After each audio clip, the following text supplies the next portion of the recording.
9, 10. Mic check. Thank you. Is it coming through at all?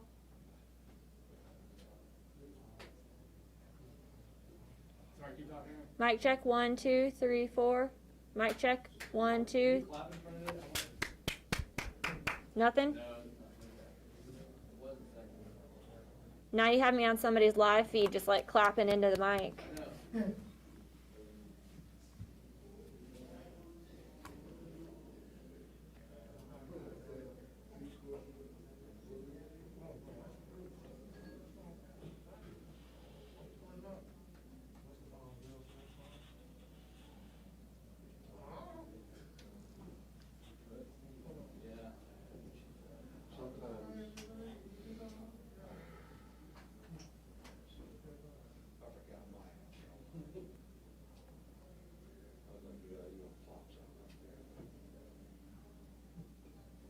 You want me to try again? Sure. Mic check. 1, 2, 3, 4. Mic check. 1, 2, 3, 4. Mic check. Mic check.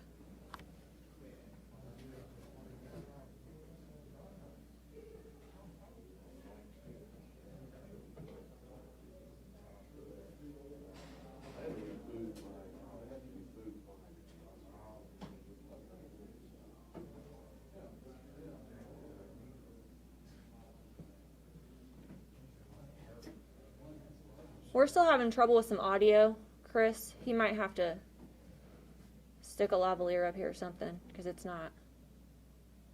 He's not getting anything.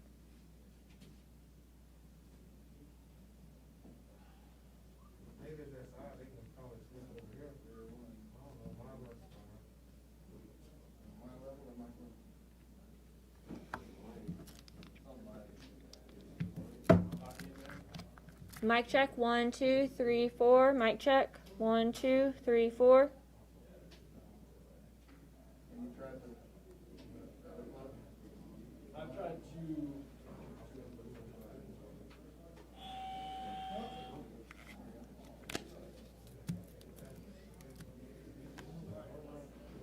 Are you getting it now? Yep. Mic check. 1, 2. You're good? All right, so we're better? Yes, ma'am. Better than we were at least? Okay. So I don't need to stand up here anymore? All right.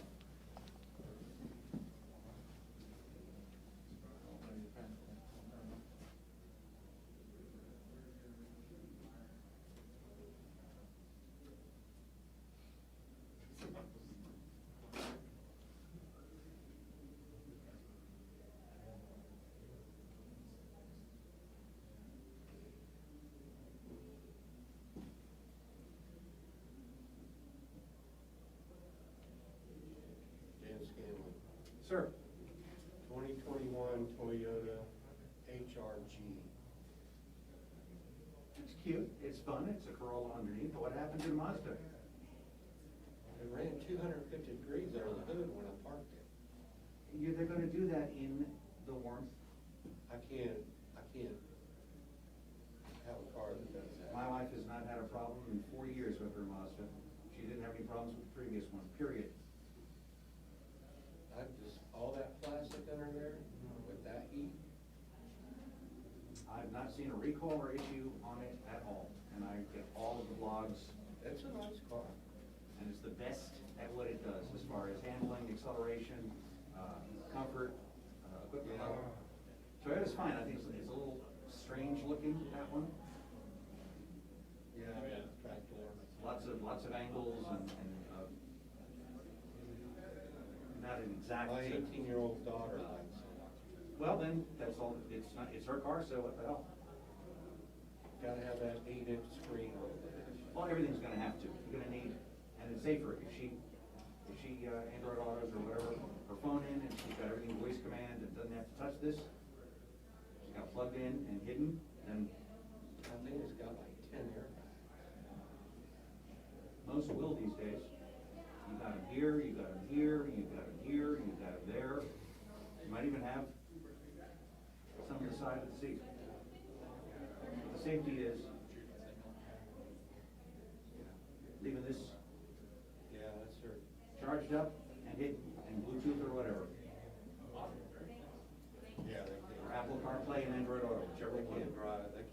do anything. And the BMW I've got right now is wireless Android Auto. BMW?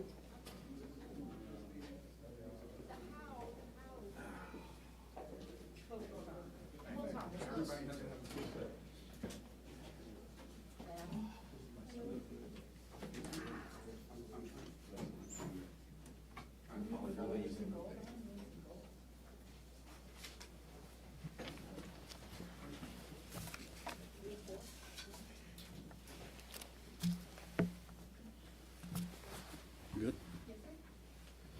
Thank you for coming today. I'm Mike Bruno. What we're going to talk about today is a crime spree that wreaked havoc on our community last week. It involves 2 auto thefts, 2 robberies to businesses, a police pursuit where our officers are getting shot at. It's not a gang, it's not a movie. This is the work of one individual in less than 1 day. Our suspect in this case is Don Travius Adair. He's 21 years old. At noon on Wednesday, March 10th, Adair stole his first vehicle. He's in the 7,000 block of Blanding Boulevard. He goes to a car dealership and steals a black Mercedes. He drives that vehicle just over 2 miles and for whatever reason crashes it in the wood line. Not being satisfied to stop there, Adair goes to another dealership in the 7,000 block of Blanding Boulevard and steals a white Lexus. That vehicle will come more into play a little later on. He steals that vehicle and then continues his crime spree. He goes at 2:30 p.m., he goes to a convenience store in the 7,000 block of Wheat Road and robs the convenience store. He enters the store with a gun, points it at the clerk, demands money, and gets the money and begins to leave. While this is going on, there are customers in the store. He is so brazen, he's willing to rob this store with customers in the store. Shortly after that robbery, at 4:25 p.m., Adair enters a bank. That bank is in the 7700 block of 103rd Street. This is a takeover style robbery. He enters the bank with a rifle fully visible. We can see it on the surveillance cameras. He forces the security guard to surrender, lays the security guard down, disarms the security guard. He removes his weapon from his gun belt. He forces all of the customers in the bank into a corner. He's in the bank for a total of about 7 minutes when he gets cash and exits the store, or exits the bank. As he exits the bank, our officers are right just seconds behind him. They're able to get a description of the suspect and recognize it from some of the earlier crimes that we've already talked about. They see him get into the white Lexus, which they recall from that being stolen earlier in the day as well. Our officers begin pursuing him as he flees west on 103rd Street. He's driving recklessly. He's weaving in and out of traffic. At certain points, he's even going into oncoming traffic. Like I said, our officers are doing everything they can to end this peacefully and without endangering our public any additionally. At some point in time, while our officers are pursuing him, Adair begins to shoot at the officers. And we're going to watch the video shortly. You'll hear the gunshots on the body cameras that our officers have activated, and the officer even recognizes it and tells the other officers via the radio that the suspect's shooting at us. So Adair continues fleeing from the officers, and a short time later, after shooting at them, crashes his vehicle into a civilian's vehicle, a vehicle that was on the roadway, hits them nearly head on. Our officer has to make a split-second decision. He sees what is occurring. He realizes that it's nearly 5 p.m. There's a lot of traffic on the roadways. There's a lot of people out and about in the community. He's got a lot of concerns. I can't speak for everything that went through his head, but he has to realize that if the suspect gets out of the car, is he going to try to carjack someone else? Is he going to shoot it out with the police? How is this going to end? So our officer makes a split-second decision to ram his police car into the suspect's vehicle to keep him contained inside of that vehicle. After he rams the police car, the suspect's taken into custody without any further incident. There were 3 innocent individuals that were injured in that crash. The 2 civilians and our police officer was injured. He made a decision that caused him injury, but he did it to protect the community. And like I said, there were 3 innocent people, the 2 in the other car and the 1 officer there. Fortunately, those were non-life-threatening injuries, and everyone will live to tell the tale. Our suspect is subsequently interviewed, and he is charged with attempted murder of a law enforcement officer, 2 counts of armed robbery, fleeing and attempting to elude a law enforcement officer, shooting or throwing deadly missiles into a vehicle, reckless driving, and 2 counts of auto theft. On March 10th, Adair had many decisions to make. He chose to go on a crime spree. Our officers are simply responding. They're having to make split-second decisions, and many of those decisions are life and death decisions. Adair could have stopped at any point in time throughout the day, really. He could have stopped. He could have surrendered. He could have stopped the crime spree right there where it was. But he chose not to. He put everyone in this community in danger. I often talk about how dangerous police work is, and this is just another example of that.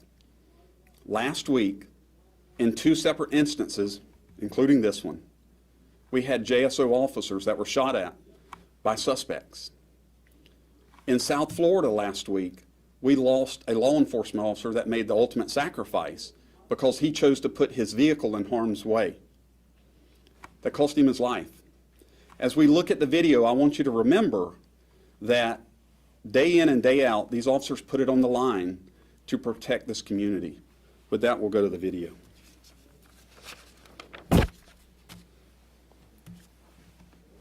So you can see the security officer right there recognizes him coming in. He's already got the gun drawn. He forces him deeper into the bank, lays him down on the floor, and takes his firearm. He's in the bank, brazen. Like I said, he moved everybody. He moved all of the customers to put them away to a certain area. It's a takeover-style robbery. There he goes. He takes both guns, takes the security officer's weapon, and leaves. So, like I said before, this is when he exits the bank. We're hot on his heels, and now we're going to transition to the pursuit. We have a policy for our officers to cut the cameras on, their body-worn cameras, as they're in a pursuit, and so that's why we're able to have this information. So with that, we'll roll into this. Shot fired! Shot fired!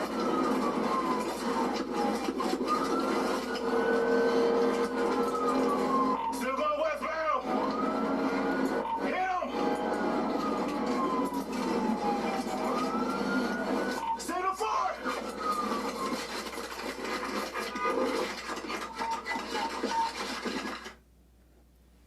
So when he called out signal 4, the officer is seeing where the suspect rammed into the civilian vehicle. He recognizes that. This is slow motion of the crash. It's our suspect vehicle. You can see how the vehicles jump from the violent impact. And that's our officer.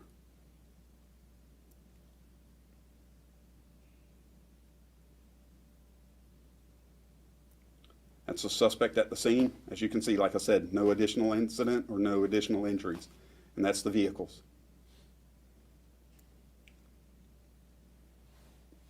Some cash from the robberies.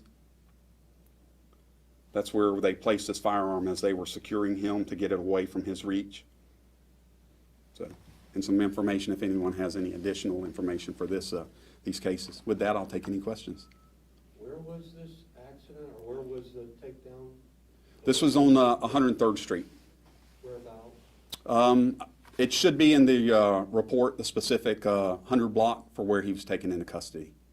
Is that driver, the citizen, are they hospitalized, or what's their condition? They were initially transported to the hospital with non-life-threatening injuries. Does he have a record? He does not have a history of violence. He has like one prior arrest. Nothing that would indicate what we saw on this particular day. Director Bruno, has the suspect indicated anything in terms of motive, how cooperative has he been? I can't get into the details of the interviews and reveal some of that information, but I mean, listen, we have video footage from the majority of his incidents, so we know it's him, and you know, that's why we're able to levy those charges and put them on him. So. Are you able to release a specific amount of cash he got from the gang? It's the information's in the report. Are you going to recognize this officer? Has he been presented at all? Have you denied him? Well, and listen, we've talked about a lot of great cases. So yes, the officers, I mean, like I said, going above and beyond. There's some things that internally we're still working out. Obviously, this is a lawful intervention. It results in a damage to a police car. So there's some administrative processes that has to play out and go through. And ultimately, the officer will be given an opportunity to tell his side, what's going through his head, the decisions that he made, and to justify those. I mean, when we talk about ramming, that's a serious, that's certainly something that we consider serious. But at the same time, I mean, this is a deadly force incident. I mean, he's robbed and he's shown total disregard for the community. So as we go further down that line, any accolades or awards would certainly be afforded the officer. That's the second decision. How does it speak to the officer's training? Well, listen, you can never have enough training, and ultimately, training is one thing, experience is another. You have to have training and experience to make split-second decisions and to get them right. And listen, sometimes we don't always hit a home run, but ultimately in like this situation here, you can tell that the officer, and you can hear the stress in his voice. Listen, it's stressful. You're in that pursuit, and all of those things are going on, and you're getting shot at. You're getting shot at. And you can hear he stays on the gas. He stays in the chase. And so, I mean, training, experience, and putting that all together, that's how you have successful police work. And so there's a lot of good police work from our patrol officers as well as our detectives to really go back and build these cases. So, thank you.